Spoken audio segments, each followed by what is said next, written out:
Shikues të Nur Media, përshëndetje. Raundi I parë I ndeshjeve në grupet e botrorit ka përfunduar me surprizat dhe pritshmëritë e tyre. Për të folur më shumë për këtë, kemi të ftuar ish futbollistin e Kombëtares, një nga figurat më të njohura të futbollit shqiptar, Altin Rakli. Rakli, përshëndetje, faleminderit që jeni me ne. Ju përshëndes dhe kënaqësia është e imja. Atëherë, Rakli, kemi përfundimin e fazës në grupe, e raundit të parë të fazës në grupe, të ndeshjeve të botrorit. Pritshmëritë dhe befasit tuaja në këtë raund të parë?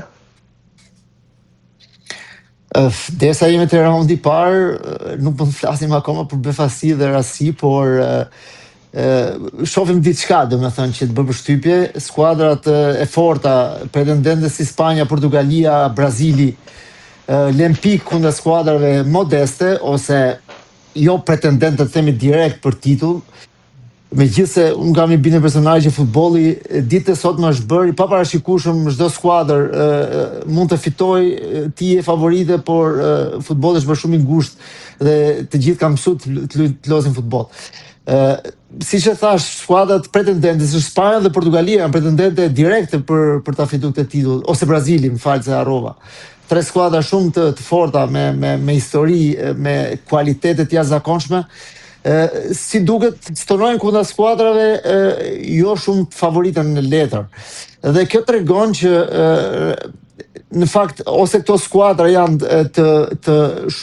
lojtarët e tyre janë të lodhur nga kampionatet që vinë, sepse lozin kampionatet më të mira të botës, të Europës, pra se kampionatet këtu janë në Europë, më të mira dhe më të fortat, ose ato e kanë marrë pak më qetë këtë kompeticion. Pra ndeshja parë kanë dhe 2 ndeshje tjera, kanë kohë të rikuperohen, ndërsa kur vjen puna te eliminimi direkt pastaj në ndeshjet KO, ato nuk kanë kohë aty. Aty është një ndeshje dhe aty do japin maksimumin. Kështu që në këtë aspekt them që nuk duhet nxitohemi akoma për javët e para, duhet presim paktën dhe javët e dyta dhe atëherë mund të flasim për surpriza të veçanta për ndonjë ekip që vërtet është shumë larg të pritshmërive të vet atyre dhe të tifozave. Po deri tani them që përveç 2-3 rasteve, pra 2-3 ndeshjeve që kanë dalë barazim ose me lojë jo dhe shumë bindse, pjesa tjetër pastaj ka ecur sipas parashikimeve. Brenda këtyre parashikimeve, cili rezultat ju duk më interesant? Atëherë nuk po flas për rezultat, por po flas për lojë. Bindse më pëlqeu shumë Amerika. Të them drejtën, USA bëri një ndeshje fantastike kundër një skuadër që është traditë futbolli si Paraguay. Pra, unë të them të drejtën vetë, nuk e priça atë lloj agresiviteti, shpejtësie loje, shpejtësie veprimi, konkludimin port të amerikanëve, nuk e priça. Të them drejtë, ato më kanë surprizuar deri tani më së shumti. Pastaj pjesa tjetër, thash, ekipet afrikane janë forcuar, ato kanë pas gjithmonë forcën e tyre fizike, kanë pas pikën e tyre më të fortë, por nuk kanë ditë ta përdorin atë. Si duket tani vitet e fundit ku futbolli është bërë shumë global, për arsye të qunat, sapo I përmenda më parë, ato kanë mësuar të luajnë futboll, pra si skuadër, edhe ti përdorin ato cilësitë e veta fizike më mirë se sa I kanë përdorur më parë dhe janë bërë skuadra më të forta që të qisin punë. Edhe këtë e pam edhe me kundër skuadrave favorite. Pra qoftë kundër Spanjës, më ndihmoni me ekipin se nuk më vjen Cape Verde, apo qoftë edhe Portugalia me Senegalin, apo me Kongon. Pra, janë skuadra që janë forcuar në përgjithësi, edhe skuadrat aziatike gjithashtu janë forcuar. Të gjithë skuadrat që marrin pjesë në botror, por që nuk kanë qenë, pra kanë marrë pjesë shumë shpesh në botror, si Korea Jugu dhe Japonia, edhe Kongo apo në një skuadër tjetër. Nuk është si kanë pas të shpeshta këto pjesëmarrje në botror, por edhe kur kanë marrë pjesë kanë qenë thjesht për të kaluar kohën, kanë marrë një thes me gola dhe kanë ikë. Kurse tash po shohim diçka tjetër. Pas skuadra që janë forcuar shumë dhe nuk kanë më ndeshje të lehta. Dhe sot më është bërë mod, skuadrat që janë më pak favorite mblidhen aty mbrapa, mbrojnë mirë, por duhet dish më mbrojt. Dhe pikërisht këtë kanë mësuar, të më ditë më mbrojt dhe me kundërsulmu. Prandaj është bërë më kompleks dhe më i vështirë ky kampionat botror dhe më i bukur, mendoj unë, me surpriza më të këndshme. Atëherë, duke u nisur nga favoritet kryesore, po e nisim nga Brazili që ka dhe më shumë trofe në historinë e botrorëve. Si do ndikoj dhe si e pat rolin e dorën e Carlo Ancelottit, një herë e parë që trajnon një trajner shumë i famshëm, fituesi me më shumë Champions Liga në radhë të trajnerëve, si e pat dorën e Ancelottit në debutimin e tij në botror si trajner një kombëtare dhe sa larg mund ta çojë Ancelotti me atë organik që ka këtë Brazil, që ka 24 vite që nuk fiton botrorin, kujtojmë Brazili gjithmonë për ata çdo rezultat tjetër përveç fitores është dështim në çdo botror. Më duhet të dalë prapë të ajo ideja ime që më kujtohet e Lia 82-shit që i kaloi grupet, më falë për shprehjen të përdor një fjalë popullore tonën me brek në përkëmb, me ndeshje mizerabël pa asnjë lloj lidhje me futbollin italian në atë kohë, por që nga 1.16 e tutje pastaj bëri një futboll fantastik. Pra nuk duhet gënjehemi me vetëm ndeshjet e grupeve. Brazili ka bërë ndeshjen e parë, Ancelotti që është trajner më pa diskutim me ekipet kombëtare, nuk është se ka pas në rezultat jashtëzakonshëm, pra me ekipet kombëtare, qoftë në Italinë apo nuk e di, ka pas në ekip tjetër kombëtare, shquhet më shumë për klube dhe gjithmonë puna në për klube është paksa ndryshe se me kombëtaren. Me kombëtare ti ke të bësh me yje, komplet me yje, normal ai kishte edhe ke Reali me yje, po jo kaq yje sa mund mbledhesh te Brazili njëkohësisht. Ancelotti shquhet për balancat që sjell në skuadër, për atë sharmin e vet që ka si person. Dhe patjetër Brazili nuk është vetëm te kjo problemi që ka pas vitet e fundit, por Brazili nuk ka prodhuar një skuadër, një kimi brenda skuadrës, pra që lojtarët të mirën vesh me njëri tjetrin, të mirën vesh siç janë marrë gjithmonë shumë kohë më parë që u mishin vesh pa njëri tjetrin. Dhe kjo i mungon Brazilit për momentin. Pastaj edhe lojtarët superstar, lidera që ka pas gjithmonë Brazili, pra i ka pas gjithmonë këto, i mungojnë për momentin. Atëherë, ju e thatë që në krye të herës që mbase ndeshjet e raundit të parë, ndeshjet e para për ekipet pretendente pa për çdo ekip, mbase nuk shfaqin atë që përfaqësojnë në vetvete dhe forcën e vërtetë reale, fizike dhe teknike, taktike që kanë ekipet. Por patëm pam një Portugali shumë të mefsht dhe një Ronaldo thuajse inekzistent që mbase po i pengon shokët e skuadrës me prezencën e tij në fushën e lojës, pa çka se është 41 vjeç tashmë, por pam dhe një Messi që është shumë afër moshës së tij dhe që shënon një 3 golësh, i pari për të në botror. Si e shikoni rivalitetin e tyre që ka ekzistuar gjithmonë këto 4-5 botrorët e fundit? Tje preke shumë mirë, Bile, nëse do lexoje ose do dëgjoje intervistat e mia që kam dhënë në lidhje me Portugalin.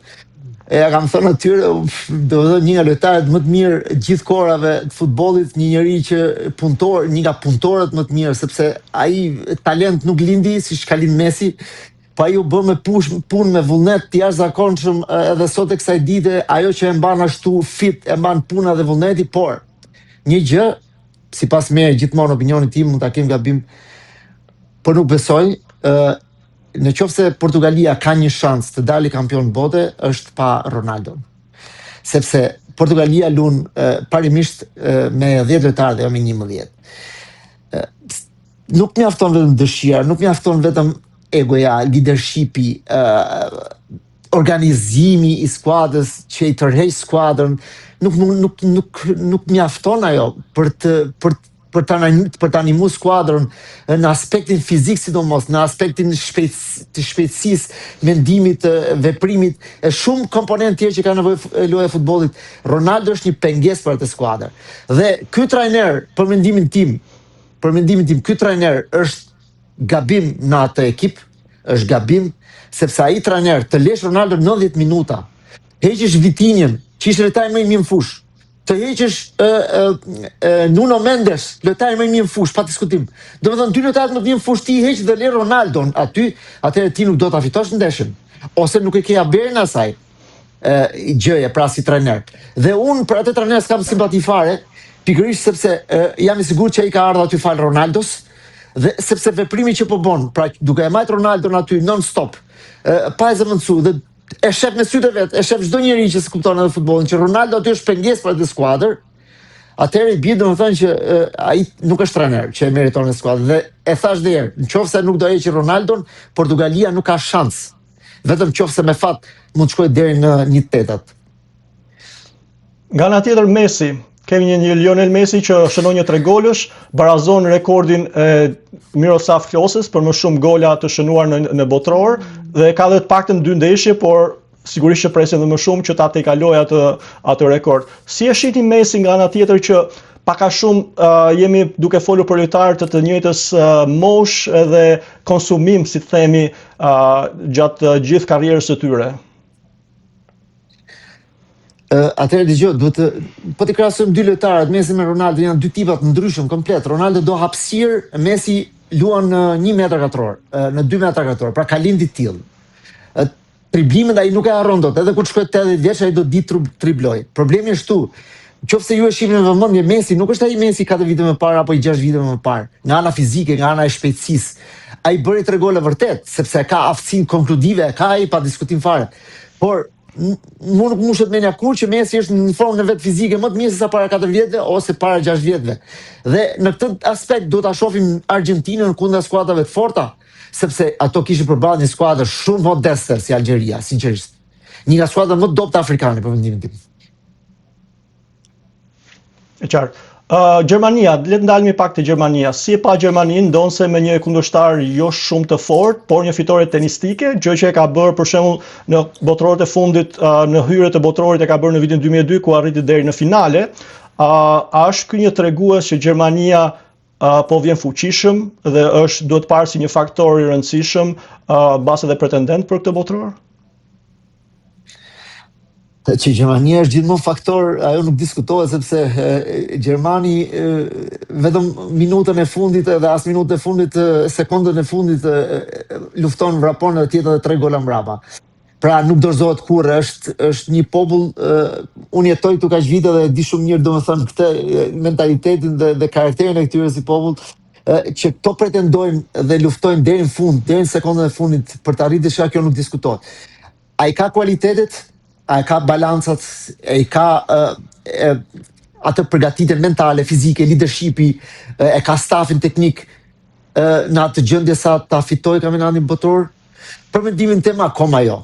Jo, mua nuk më bind. Mungon leadershipet e kjo skuadër. Pati një kundërshtar shumë modest përpara. Pra një kundërshtar që di edhe megjithatë ai kundërshtar 30 minuta e vurin vështirësi Gjermaninë. Pra nëse do i kthehemi ndeshjes, 30 minuta lojë ishte 1-1. Ai kundërshtar të shënoi gol. Ai kundërshtar të bëte presingun ofensiv dhe Gjermania kishte probleme me dal. Pra kur ai kundërshtar të bën kështu probleme, atëherë çfarë presim ne kur të luajmë kundra Francës, Spanjës, Portugalisë, Argjentinës, Brazilit, e ku ta di unë, s'po i marr me radhë ekipet elitare, qoftë edhe ekipet më pak elitare, Gjermania do ketë probleme. Megjithatë thash, e the shumë mirë, Gjermania është gjithmonë për surpriza e mirë, nuk është se nuk ka kualitete, po edhe super kualitete siç ka Franca për shembull. Franca ka super kualitete, i ka bingarkim kualitetesh. Sa ai do ketë dhimbje koke këtë fusi këtë po atë. Po që i duhet një ekipi kombëtar në ndeshje të tilla, pra në kompeticione të tilla, sepse ti ke shumë ndeshje të ngjeshura dhe ty duhet çdo lojtar. Dhe ne e pam te Franca, sa futi Barkelan, bëri diferencën. Dhe ti si skuadër do të kesh patjetër 15, 16, 17 lojtarë që të jenë një nivel. Franca e ka këtë. Gjermania nuk e shoh. Te Spanja, them drejtën, 2 pikat kryesore të fitimit kampionatit evropian para 2 vjeteve ishin Lamine Yamal dhe Williams. Pra këto 2 i dhanë atë shtytësën e fundit skuadrës për ta fituar. Yamali ishte gjithkohon i vrar, u fut ato minuta që u fut, ta shohim në ndeshjet në vazhdim, po Spanja atë ndeshje e mori shumë lehtë dhe më duk shumë e lodhme, shumë pak e freskët. A janë vërtet lojtarët e shumë të lodhur, apo ishte thjesht një ndeshje që ato nuk ishin marrë shumë seriozisht, nuk donin të shpenzonin shumë energji, atëherë është për të parë ndeshjen e dytë dhe ndeshjen e tretë te ekipi spanjoll, që ka kualitetet dhe për mua është pretendent bashkë me Francën kryesor për ta fituar këtë kompeticion, nuk diskutohet. Franca me gjithë këto kualitete, kur mund të themi që ka një ekip të dytë në stol që mund të bëjë po aq mirë sa dhe ekipi i parë, a mund të ndikojë mbase fryma në grup, ndonjë përçarje e mundshme, roli e Mbappes që sidomos te Real Madridit shihet si ai diktatori, ka dhe shumë meme në internet me Mbappén si diktator që kërkon të bëhet të dalë tia dhe të mos bashkëpunojë me grupin ashtu siç duhet. A mund ndikojë kjo që ky ekip, ky brez i art futbollistësh francez të mos triumfojë në këtë botror?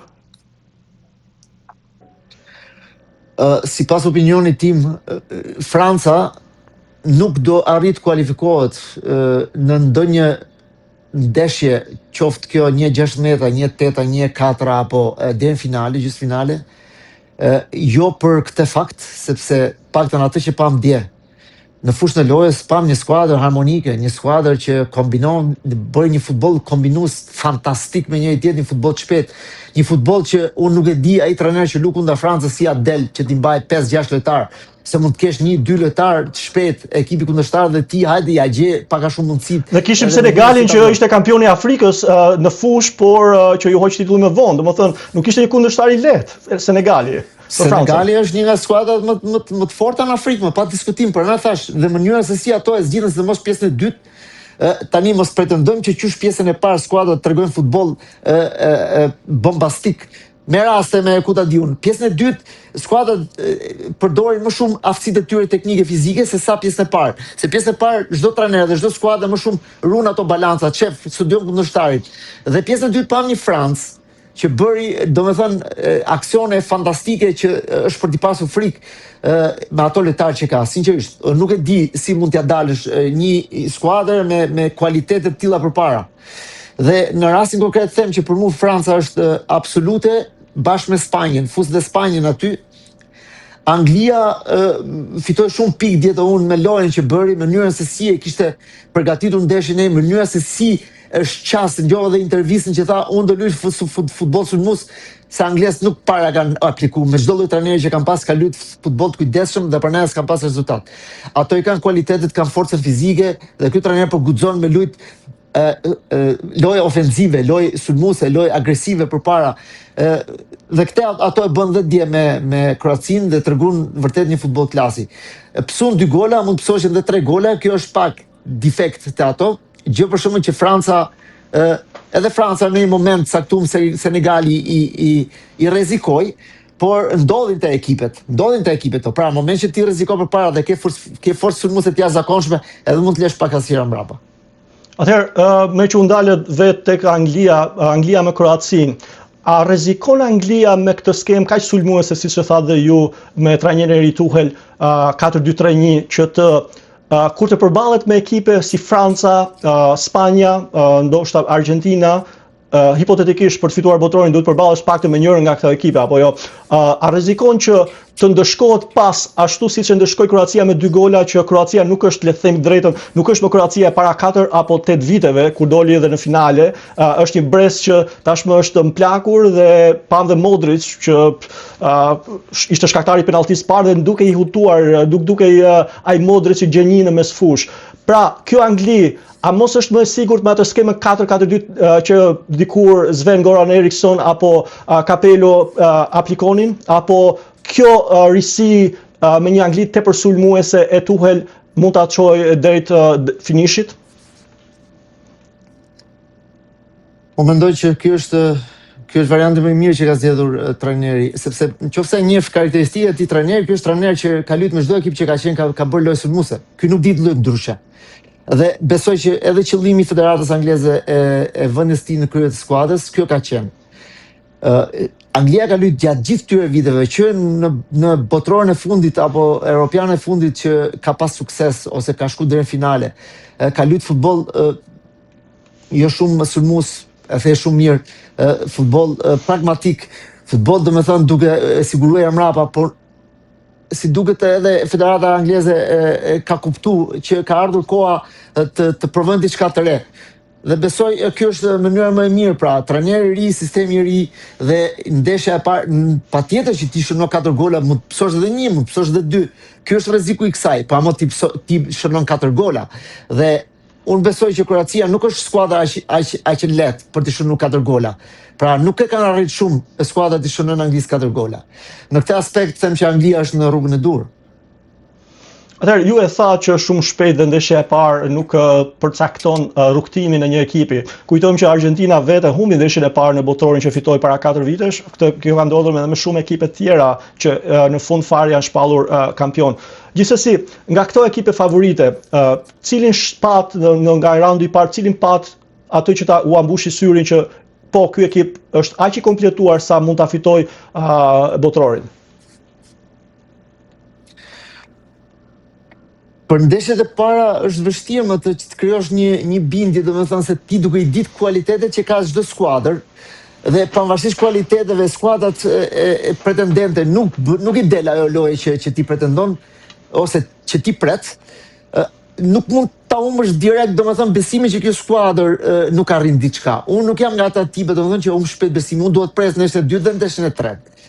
Pra, siç e thash, në kompeticione të tilla nuk është e thënë vetëm ndeshja e parë apo dhe ndeshja e dytë. Janë skuadra që janë kualifikuar me një gol në 1/16. Kështu në këtë aspekt duhet presim dhe çik. Patjetër, për mendimin tim, unë e thash pak më parë, Franca dhe Spanja ngelen dhe mbetën për mua kandidatët kryesorë për ta fituar këtë duke pash parasysh mënyrën e lojës dhe kualitetet që kanë. Por thash presim dhe ndeshjet e dyta, atëherë mund t'japim një mendim më të mirë sepse mund të luajë edhe një rol dhe gjendja fizike e lojtarëve. Unë thash e pash një Spanjë të lodhur. Pra lojtarët Pedri për shembull që ka marrë peshën kryesore në te Barcelona, më duke i lodhur, jo i freskët. Po jo vetëm Pedri, më duken disa lojtarë. Rodri, ai sulmuesi kryesor i Sociedadit, shumë të lodhur. Pra aty diferencën e bëri vetëm Jamali kur u fut në ato 10-15 minuta. Dhe që vjen pasi edhe dëmtimi. Pikërisht, dhe pjesa tjetër më duk shumë e plogësht.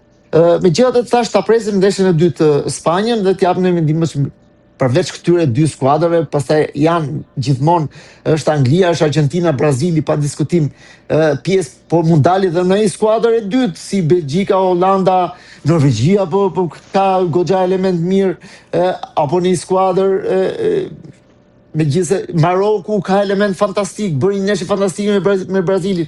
Pra këto janë ato si më thon favoritet e fshehtë. Në këtë aspekt me që përmendet edhe Hollandën, një specialist futbolli, nuk po më kujtohet emri në këtë moment, por ka parashikuar bazuar në një formulë që ai ka në bazë të popullsisë që furnizon me lojtarë një ekip caktuar të kombëtarëve dhe performancave të viteve të fundit, ka përcaktuar 3 botërorët e fundit fituesin e saktë të botrorit dhe këtë herë ndryshe nga ajo formule e tij, ka parashikuar Hollandën, një ekip që ka dalë 3 herë në finale dhe ka humbur, por këtë herë e ka parashikuar fitues. Si e pat Hollandën ju në ndeshjen e parë? Jo, se pash mirë fare. Dhe kishte përballë, më ndihmo pak, kishte përballë Holanda atë ndeshje, më duket dhe një ekip afrikan, po, apo se s'm kujtohen gjithë ndeshjen dhe ja bërë shumë. Du ta kujtoj dhe unë se tani kemi shumë ekipe, kemi 48 ekipe. Pikërisht, tani mos kujtohet, domethënë nuk ishte një skuadër e nivelit lart fare, elitar, ishte një skuadër e nivelit 2, 3, po themi, dhe megjithatë kalojnë avantazh zgjidhit ta matë rezultatin, edhe mënyra e lojës se si e zgjidhi ndeshjen, se si e perceptoi pra të gjithë pjesën e ndeshjes. Nuk ishte që të mendosh Holanda... Me Japonin ka lozur. Me Japonin. Po. Domethënë, me gjithë respektin e madh për ekipet aziatike, sinqerisht edhe për Japoninë edhe për Korenë e Jugut, në fund fare ngelen ekipe aziatike. Kur ka bërë një Rakiçi ekipet aziatike të dalin në 16 apo në 8, imagjinoni. Pra, pavarësisht futbollit dhe progresit që kanë bërë skuadrat gjitha. Dhe Holanda kundër Japonisë jo nuk tregoj superioritet, por në momentet e caktuara të ndeshjes, pra në momentet e caktuara të ndeshjes kur aty duket skuadra potenciali që ka, të arrijë rezultatin, bile edhe të shënoj golin e sigurisë, ato vjen nën presion nga një skuadër si Japonia derisa e parazon rezultatin në minutët e fundit. Pra kjo tregon që Holanda nuk është aq përpara dhe aq e gatshme sa mund të jetë dhe kampion e botës. Po, lojtari që u ka bërë më shumë përshtypje në këtë raund të parë. Është vështirë të japësh një opinion, domethënë për 90 minuta lojë nga imagjino 500 lojtarë që marrin pjesë këtu në këtë kompeticion, 48 skuadra me nga 10 gati 500 lojtarë fiks. Është shumë vështirë. Pra, ne lojtar që për një ndeshje të thush ky më ka bërë përshtypje. Patjetër performanca e Mesit me ato gola që shënon është për tu admiru, edhe duke pas parasysh dhe moshën që ka. Papeja duket që është super në formë, pra është përgatit jashtë masë dhe moralisht duket edhe mënyra se si vrapon shpejtësia, ai e ka pas gjithmonë shpejtësinë, po ka qenë i plovësh në momentet caktuar. Sot duket që ka shumë ego dhe shumë uri, fjala uri për të fituar diçka. Dhe para 4 viteve ishte finale, unë besoj që këtë ditë s'kam për ta lënë ato Franca. Kam i bindje shumë fort që Franca do ta fitojë këtë kampionat botror. Atëherë, përsa i përket parashikimeve, edhe atë parashikimin tuaj për fituesin, ekipin fitues, po topin e artë të botrorit dhe këpucën e artë të botrorit, kë parashikoni? Mbappéja e merr këtë herë. Të dyja. Edhe këpucën e artë dhe topin e artë. Jo, them individuale. Edhe këpucën ai dëshon gola, nuk e di me ka Franca neshën e dytë, po unë di që Mbappéja në fund fare do jetë goshenuesi më i mirë i këtij kompeticioni, pa diskutim. Po lojtarin e ri më impresionues kë parashikoni? Po lojtari i ri, kush është lojtari më i ri që bën pjesë aty? Këto Jamali është akoma më i ri aty se ai nuk Po kemi Arda Gülerin, kemi Yildiz, janë dhe të kombëtares turke, janë disa lojtarë, po mund kemi edhe surpriza. Turqia me atë paraqitje që bëri kundër një skuadre modeste, domethënë si Australia që nuk ka qenë ndonjëherë nuk është përmend ndonjëherë për futboll. Kush di se ç'a, modest thjesht, ato kanë mundësi të kualifikohen sepse nuk kanë shumë konkurrencë në kualifikimet e tyre dhe kualifikohen në çdo kompeticion. Ndërsa në kualitet të jashtëzakonshëm ata s'kan, që dhe Turqia megjithatë pavarësisht të rasteve që krijon, pse 2 gola dhe unë nuk jep shumë shpresë për këtë skuadër. Në fakt është për ta ardhur keq, por nuk pres shumë të them drejtë as nga Arda Güler as nga Ilmaz, ore si quhet. Po Olise i Francës, një nga lojtarët më premtues.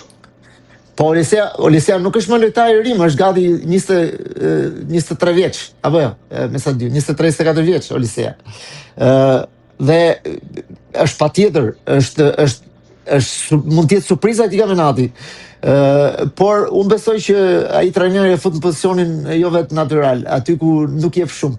Ai e ka në krah djath, por duke qenë Dembelea aty dhe duhet luaj patjetër, ai ka bërë këto ndryshime, po ju e pat një herë dolin krah djath Olisea dhe ato shënon direkt gol me Mbappén, sepse i ka të gjitha rrezikshmëritë, më fut nga mrena me godit vet, më i fut ato topa siç i futi për Mbappén, me dalë edhe me djathën krah ku kundërshtari e pret nga e majta. Pra ai është i paparashikueshëm, mund të bëj çdo lloj dhe rrezikshmërinë e ka në krah djath.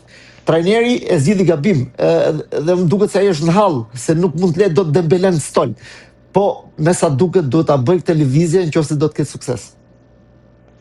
Atëherë çdo kampionat botror ka një ekip të ashtu quajtur nëndece apo underdog, siç e themi në anglisht. Kemi disa ekipe që mbase mund të jenë pretendente për atë titull, si themi, këtë botror. Kë shihnin që mund të jetë një ekip që do të ketë befasim më të madh dhe do shkojë më larg nga ekipet më pak favorite në këtë botror?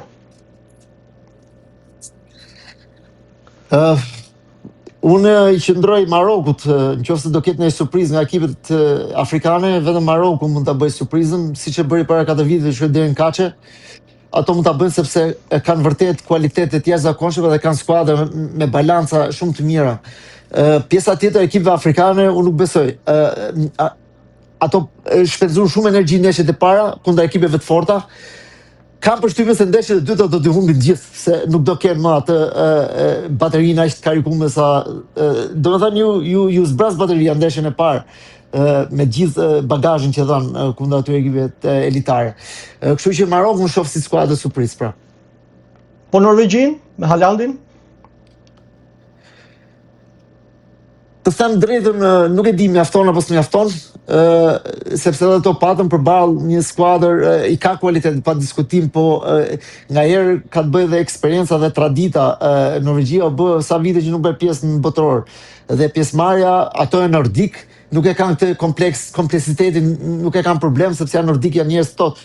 Po si do të jetë puna, një farë tradite, pra një eksperiencë traditore, i themi ne, të pjesëmarrjem në kupët e botës duhet ta kesh si skuadër pretendosh për atje lart.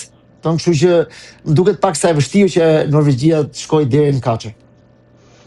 Po e përmendët në fillim lojën e Shtetit Bashkuar të Amerikës, dhe duke qenë se unë ndodhem këtu, kam parë entuziazmin që ka krijuar ky ekip, atë se futbolli nuk është sporti më popullor këtu, por duke parë edhe lojën, dinamikën, shpejtësinë, rezultatin që ishte historik për kombëtaren e Shtetit Bashkuar të Amerikës, entuziazmi është shtuar.